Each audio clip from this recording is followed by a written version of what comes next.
And the thing that you will not get any recordings of any sessions, so you better pay attention, make sure you understand it all and take it. Yes, you'll get a white paper at the end, but guess what happens to the knowledge in that white paper from the moment the ink dries or the email is sent is it becomes out of date. It's got to decay. So within 5 years, it's potentially close to useless, but even within months, depending on legislative change, it could be worth a lot less because the environment changes rapidly. And you won't get any do-overs. You get one crack at it, and you got to be paying attention. It's not recorded. You are going to have to use exactly what you got, and then you still have to implement it.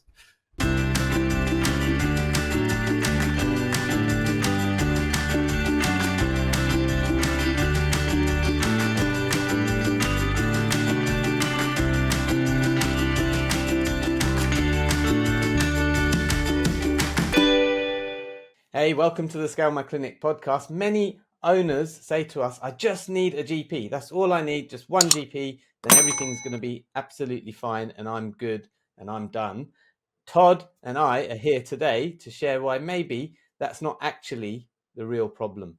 Hey, Todd, I just need a GP. That's all I need. You probably need a GP just as much as you need a Brussels sprout, really. You know, we won't get too much into Brussels sprouts here, but there's a really important lesson here, I think. I'm going to give a story based on, let's call this person Barry, not their real name, changed it for the purposes of the story. But this person started their own general practice, only 4 consulting rooms. So the first one had to work out well, but this person had a dream of having 5 general practices in total. Not quite sure how they came to have that number, but just imagine over time you get better at what you're doing. More than likely, the 5th one will be sort of 10 consulting rooms, so a medium to large practice, and then the ones in between are probably, somewhere in between that. So in the end, you're probably talking about, 30 odd rooms across 5 clinics, just based on them getting a little bit bigger. And if we had an 80% occupancy and 400 grand as the total amount that a GP, a full-time equivalent, would generate in there, you're probably talking about $10 million of revenue in that kind of a business in terms of billing, patient billing revenue. And then if you ran a business that was, the types of businesses that we don't work with, that don't have professional input, usually have margins of around about somewhere between 6 and 10% of their total billings, their margin, let's say 8%. So that business turning over $10 million would have around about 800K of profit. If you sold that business with 5 clinics, it's probably worth, say, 4 times that, maybe 4.5 times that. Let's say 4, fairly easy maths, $3.2 million worth of value. The practice owners we work with tend to have margins between 10 and 15% of gross billings. And as you know, some of the members in Project X are closer to 20%. That obviously changes the multiple because it does 2 things. It changes the enterprise value, the value of the clinics, and also the multiple because it's more reliable and at a higher level. So the person who buys them doesn't go and have to buy another whole bunch of clinics to get the same return. And so more realistically, if you're at 15%, 1.5 million of earnings, then you're more likely to get a multiple of 5. So you're talking about something that's worth probably $7.5 million versus 3.2. So that's the difference between expert and inexpert. But here's the rub.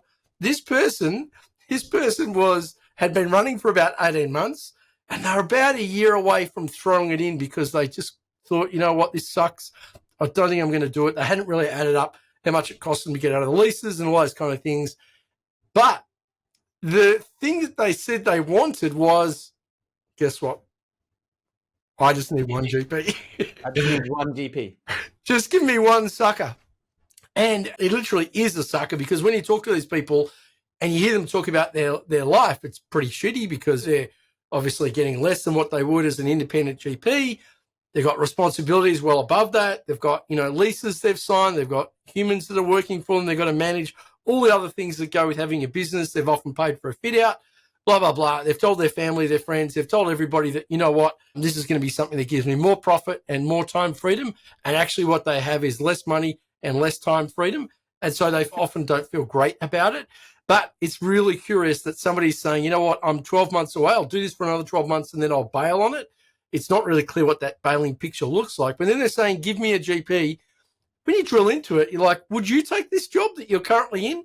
And they say, actually, no, I don't reckon I would. So you're like, well, okay, so you want to try and pull the wool over somebody's eyes to get them to work with you, but you don't want to spend time getting the skill acquisition that is critical to not just recruiting the first GP, but recruiting all of the GPs you're going to need to actually bring your dream to life. So instead of actually going and learning the skills, you're prepared to sacrifice your dreams. You're prepared to walk away from the first major hurdle you have to overcome. Just say, you know what, it's too hard. I'm going to give this up, give it to somebody else, and then every day drive past it and see the person that you sold it to. I'll be blunt, you're pretty well giving it away. You might even have to pay them some money to take it because of the obligations. You have to drive past that every day and see it working, and that person go and make your dream their dream. And that reminds me of the Italian Job where the one guy steals from everybody else and he steals their dreams as well. So this is a big deal, right? This is a common thing we run into, Sachin. This kind of idea about playing a finite game. I just want this thing versus an infinite game of, you know what? I've just got to continue to upgrade my knowledge, my behavior, my habits, my skills, and make sure that I'm continuing to get better in all of these areas of endeavor in the business side of things, just as I do in the healthcare side. I can't just say to APRA, hey, take my word for it. I got my qualifications. I don't need to go and do any more CPD. I'm good. That's not possible. I do need to have a CPD home. I do need to do some work. I do need to make sure I update that. I do need to make sure that my standards every year get better, not worse, or even for that matter, stay the same. Absolutely. So we've got this situation. I just need a GP. I mean, I can see why people might get fixated on that. It might not just be I need a GP. It might be, oh, I'm just waiting for this one thing and then everything's going to be all right. What I've found is quite often in those situations, I mean, we've spoken to, between us, over 1,000 practice owners over the years. So we've had one or two conversations. And the common pattern I see, like in this sort of topic, is it's very similar to in the consulting room when people initially superficially answer that, oh no, that's fine. But then you do like a deeper systems review. And so, in the consulting room, it might be, how are your bowel habits? Have they changed recently? And they go, oh, actually, yeah, it has. Or have you had any bleeding? Oh, now you come to mention it. We would never ignore that in the consulting room. That's tantamount to negligence, right? If you ask, number one, if you don't ask the questions, but number two, if you ask the questions and they give you symptoms and you ignore it. I've seen the parallels in business where what happens is people are quite confident. They're like, yeah, I just need a GP. Everything else is all right. And then it's like, okay, well, hey, can you just tell me maybe about culture? And they go, oh, my culture's fine. And then you ask, oh, how do you know? Tell me about your GP retention. Oh, yeah, we had a couple leave recently. Okay, that's interesting. So you're recruiting again. You don't know why those people left. So what's likely to be the issue? Todd, tell us about that. Why do we do that? Yeah, it's interesting, isn't it? And it's very much like what you said in medicine. We're just not addressing the real problem. I think the reason for that is the same reason we don't get to it in health. People are uncomfortable with what the answer might be, right? The reason that people don't share those things is they think, you know what, this could be something really terrible, and I would prefer not to hear about it, even if it's there. And it's actually the same thing in business, because people often don't want to hear they're running a business that's not up to scratch, that it's not at the appropriate standards.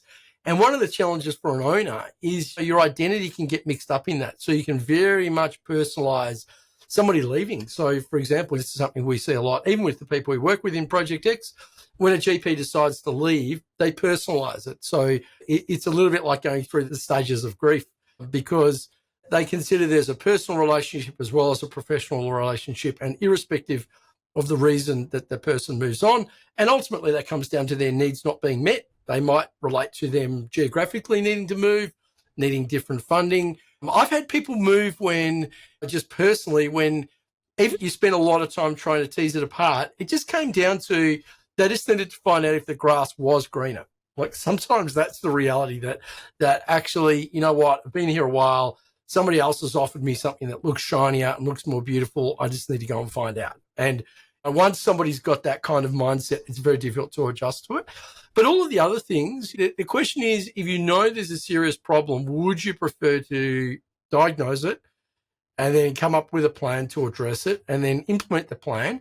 And just as with our patients, plans don't always work. that there are odds of them succeeding and then they may not.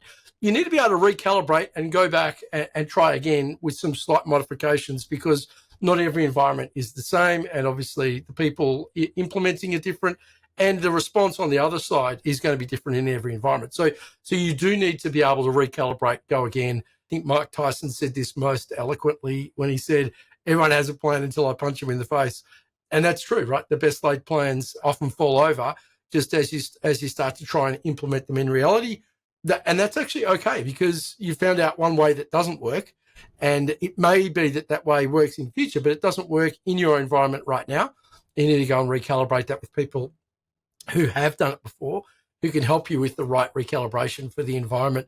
I think that's a really important thing to understand, and it mimics and mirrors clinical medicine a lot in that regard too. I agree. All right. So maybe I'm currently in the mindset, maybe it's someone's watching or listening to this, and maybe they've been in that mindset that, I just need a GP, or I just need to hire the new manager and then everything's going to be fine, or I just need to fill that admin position or that nursing position or some other version of that. And it's sort of, if I do that, then everything's going to be fine. And what we spent the time so far saying is maybe that's just a symptom of something more.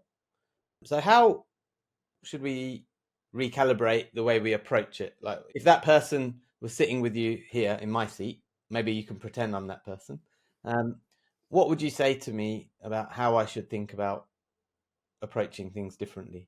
Yeah, well, the first thing I'd say is the vast majority of us, the owners that we work with, are doctors. 8 or 9 out of 10 GP general practices would be owned by GPs. And so the person is already invested in knowledge and learning. They don't need to be convinced of that. You've spent probably somewhere from 5 to 7 years in medical school, maybe longer, depending on if you did a biomed or something. And then you've done your general practice training. And so the person in front of you understands the benefit of learning and credentialing and skills acquisition, and also paying for that. If you come out as a GP now, you're likely to have accumulated something of the order of $100,000 to $200,000 of debt against HECS. And so for your medical school training, and so you also know that there's a price to pay, and you need to get a return on that new knowledge. Like, you're aware of all of those things. And then you would also know that it's not once and done. At the end of your training, I remember thinking some things like, God, I was not taught the right stuff here, or it was complete BS, or it didn't apply in the environment that I was working in. They're not giving you knowledge that applies in all contexts. And so the reality is, that you've got to go and do more work no matter what. And so there's this funny reason why people think business shouldn't be like that. They kind of think that you should just know it, or you could read a book and deploy it, which just kind of comes back to that. What's there in more abundance? Are there more ideas that are not delivered upon, or are there more people that have delivered upon ideas? I mean, we know the answer to that. There's so many good ideas that are on the cutting room floor that nobody's ever deployed because they lack the talent to actually execute on those. And so I think the first thing is, you've got to recognize that as you take on a new career role, and being an owner of a business is actually a new career path for you, then you need to go and learn about that. And there are a multitude of ways you could do that. One way is, you might say, I don't want to learn about it. I'm just not interested. I'm going to pay for the knowledge and the implementation.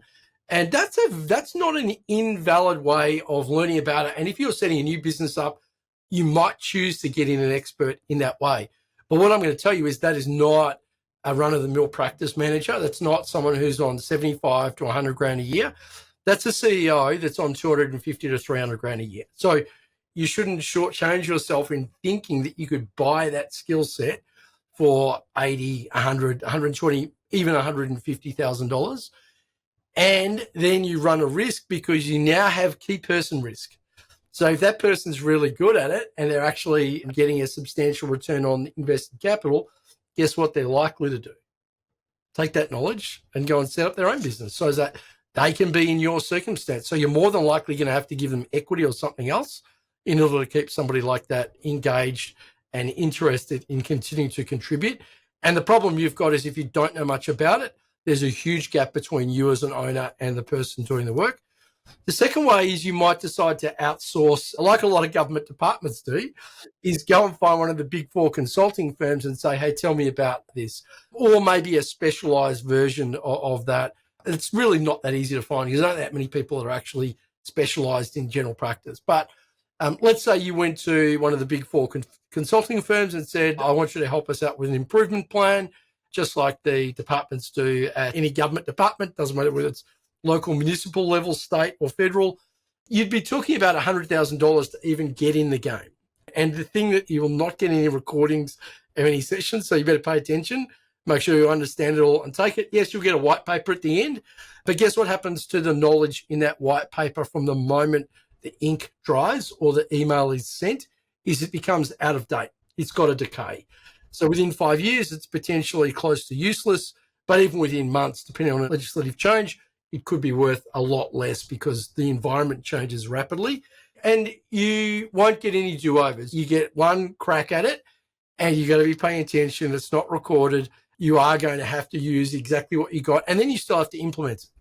Ultimately, like we were talking about earlier, that's probably the biggest gap. The knowledge and the implementation is by far the biggest gap in pretty well any organization and on the planet. Like if knowledge was the answer, then the invention of the internet should mean we've got a lot of smarter people that are at their ideal healthy weight, they're eating their ideal healthy diet, they don't have any behavioral issues, they have great relationships. It was about knowledge. All of that stuff would be awesome, right? But I don't know about you, when I look around, I think those things are probably worse. So information doesn't solve the gap between knowing and doing, and that's the biggest gap to close. You really need help with that. That's what I think people often overlook, that they just seem to sell these skills down. They think they're not as important, or they think they're not worth acquiring, or they think they can just get somebody else to do something that they don't know. I mean, it's quite ridiculous. We see this in healthcare where you're getting people with poor or low-level qualifications trying to do work they're not qualified for. Guess what happens? They create more problems and it costs you more money. Same thing is true in business. Like it's the same. You get people that are inexperienced doing things. It's going to cost you a lot of money. It's going to delay you because you don't make the progress you would have liked to, and usually piss off some people on the way. That's the problem. Absolutely. And so the options that you've talked about there are finding and paying an individual, going to one of the big four, maybe finding some consultant who you're relying on as an individual and who may not have done the things before. And then the other is equipping yourself with the tools, the skills and the support to do it. I sort of think back to all of our learning environments from when we were little. We went through school, hopefully, and then we got to university. They're very clear environments in terms of there was teaching from the front. Then there was experiential stuff that you have to do and learn, and then you get feedback. And then you're around peers and people who are on a similar journey. So maybe school less so, but as you get to uni, especially at med school, you're literally all on a similar path. And that support for me, I mean, if I thought of my learning, there's no way I could have done that one-to-one and just got through to my qualifications one-to-one. Like the peer support was very valuable in sharing the notes, telling me what to expect coming up. Someone who's been there. Yeah, in business, or once we're sort of qualified and out in the world, we forget about that somehow, unless we go back to a university and degree type environment. But I think business isn't a university and degree type environment, small business at least itself. Like it's very experiential. And so I think the bit that is often missing for people is some peer group or network that you can openly go to and talk to for that support. Yeah, I think it's that and more, such. And in the university environment, there's a curriculum that's been built by experts, and there are educators that are delivering the content. And that's the framework around which the community, the support community is created. And one of the problems I find, if you go into, say, Facebook groups or you just talk to owners about things, then what people often share is half ideas or non-ideas, or maybe the tip of the iceberg and none of the mass under the water, because nobody's really saying, hey, have you learned to do this thing that I'm trying to do? And the other person might say, yes, I have in my environment, but you need to know all the qualifications, as in what are the qualifiers? How did it work in that environment? How long ago did it work? Tell me all about it. And then somebody needs to unpack that in a way that it can be taught, not just in the exact environment, but an increase in the breadth of the content as well.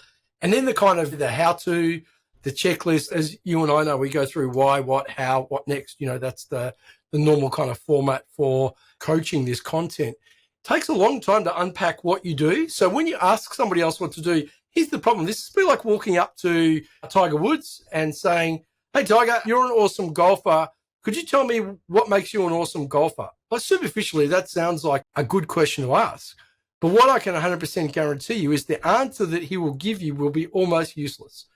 Because what are you going to do with that answer? Some of it will relate to his environment he grew up in. Some of it will relate to his physical attributes. Some of it will relate to his mindset, the way he thinks about it. There's so many different things that will go into what makes him a great golfer that only a few of them will be relevant and translatable to you and your environment. The same thing is true as this well-meaning advice from people. And it usually is advice. And I'm often stunned by how quickly people sort of flip into advice-giving mode with the questions that are given. And I think that's the first problem, is the quality of the question. The quality of the brief determines the quality of the answer. And in most cases, people ask dumb questions. And there are dumb questions. One of the worst things that we have as a saying is there are no dumb questions. Absolutely, there are dumb questions. People ask dumb questions all the time. The worst thing with a dumb question is it actually completely distracts you because you've asked the wrong question. And therefore, you'll enthusiastically get given the wrong answers. And most likely, you'll go and try 1, 2, or 3 of those wrong things. Waste your time. You'll not get the outcomes that you deserve.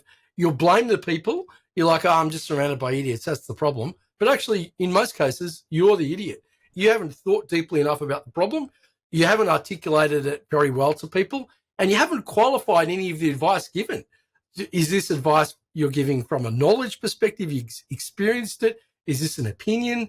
Is so different to any normal, rational conversation that it just blows my mind that people do this all the time. And so the first thing that people need to do is start asking better questions, because typically the answer is embedded in the question, as we well know.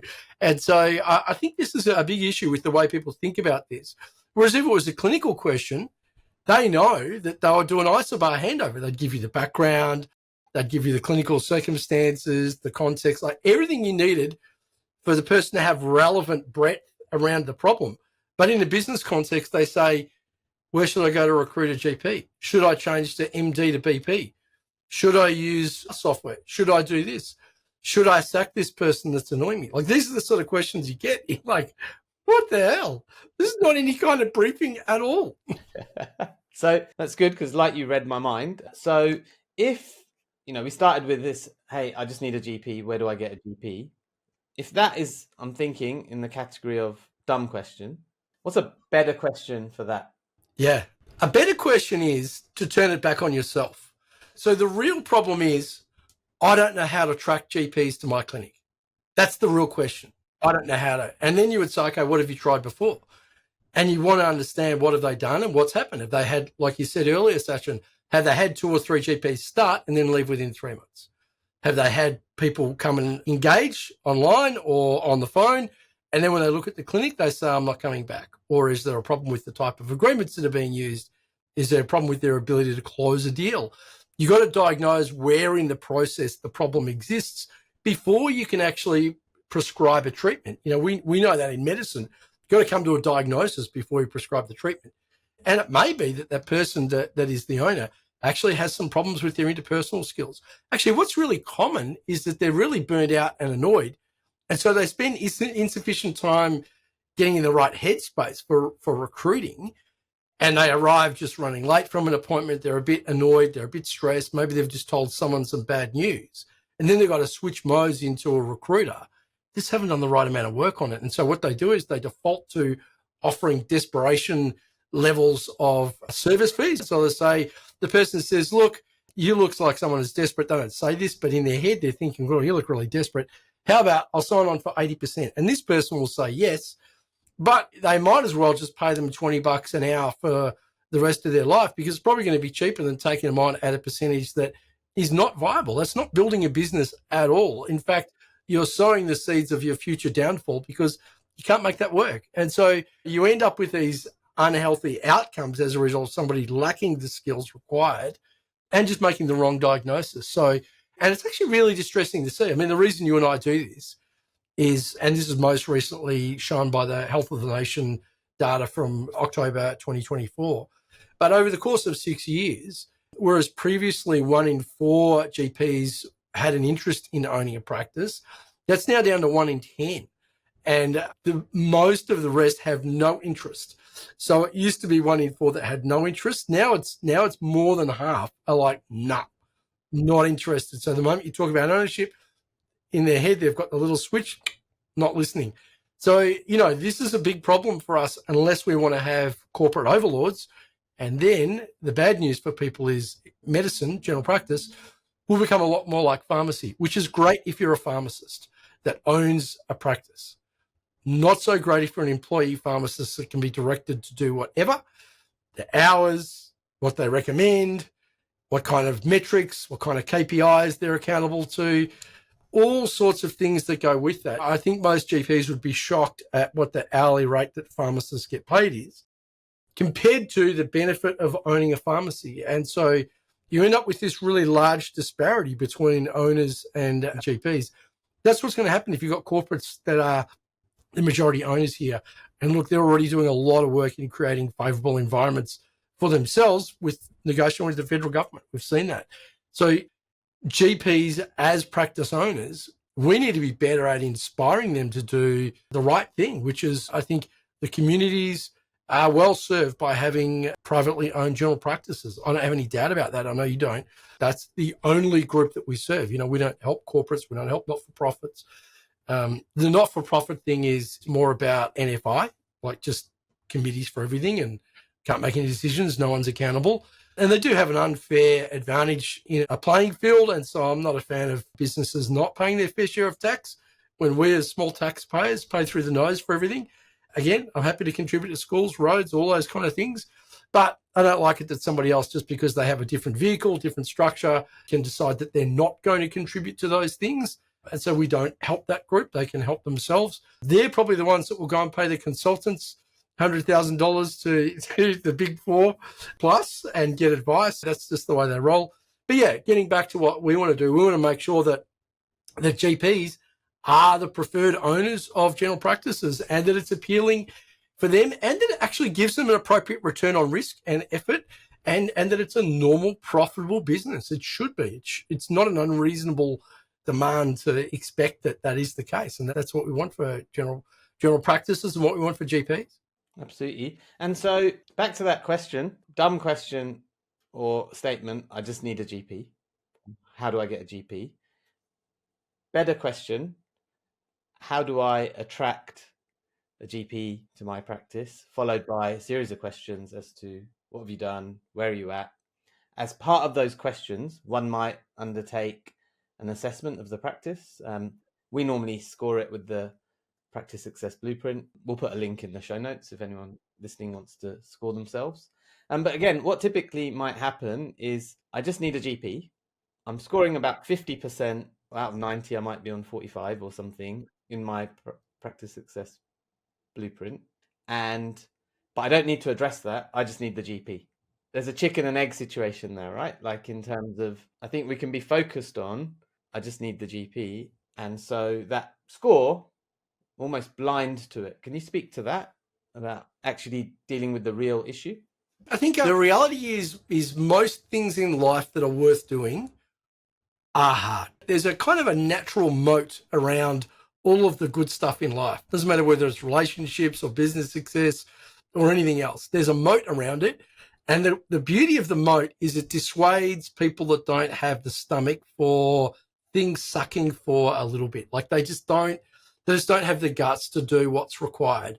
And so they kind of want the quick fix. This is like getting liposuction for your six-pack rather than going and doing the work.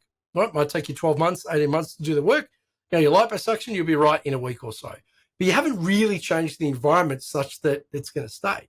The problem is that whatever habits led you not to be able to see your six-pack will be the same habits that will mean that it will disappear again, fairly quickly. And so that I think is the underlying challenge here is the meaningful work, the really, really important transformative work takes time. You've got to go and actually do some things to audit where you're at now and why you have the problems you have. you're not going to like a lot of those answers. So sometimes it's that you've created an environment that's not enticing to others. And it may be that when you go and evaluate your team, and you talked about the practice success blueprint scan, the equivalent internally is to do an ENPS, do a net promoter score internally with your employees and your team. You might find out that people don't really love working in that environment. And I'm going to say that's okay, because you know about it. So you can actually then start to address the real problem. Again, it's a lot like medicine. If you know the shortness of breath relates to a respiratory problem, look at that. If you know it relates to a cardiac problem, you need to get onto that. There's no point managing the wrong problem just because the symptom looks like it could be a multitude of issues. You need to actually do the work to find out what is the real problem and then start doing the slow work around that. But the really cool bit with this is when you've isolated the problem, you then know where to put your attention, because often what people are doing is putting their energy into worrying, because the symptom of not knowing what to do feels a lot like anxiety. You know, you're sort of overstimulated, you've got your sympathetic nervous system running a little bit more hot, and there's too many options you're thinking of. Should I hire a recruiter? Should I sell the business? Should I do this? Should I get one of my mates in? All of those things, get one of my mates in at 80% and they can have 50% of the business. Like all the crazy things people think. They've got a whole suite of options, but none of them are the right option. The right option is to say, you know what, I need to reflect on myself, what I'm doing here. And for example, carving time out in the week to do the work that's required. So saying, you know what, I'm just going to be a bit smarter about how I work. I'm going to make sure that I'm about 10 or 20% more efficient. And I'm going to block 4 hours of my week out so I can actually do some improvement work. It's like that person that you interview that comes in and you say, you know what, the problem is you've got cardiac related chest pain and shortness of breath, and you're going to need to improve your lifestyle. And that person's saying, I'm too busy to do that. You're like, okay, so maybe we need to talk a little bit about what the alternative is, because the alternative is death. Like, you know, you don't get a chance to have a crack at this again. And if you're comfortable with that as a trade-off, that's cool. But I just need you to understand the severity of what we're talking about.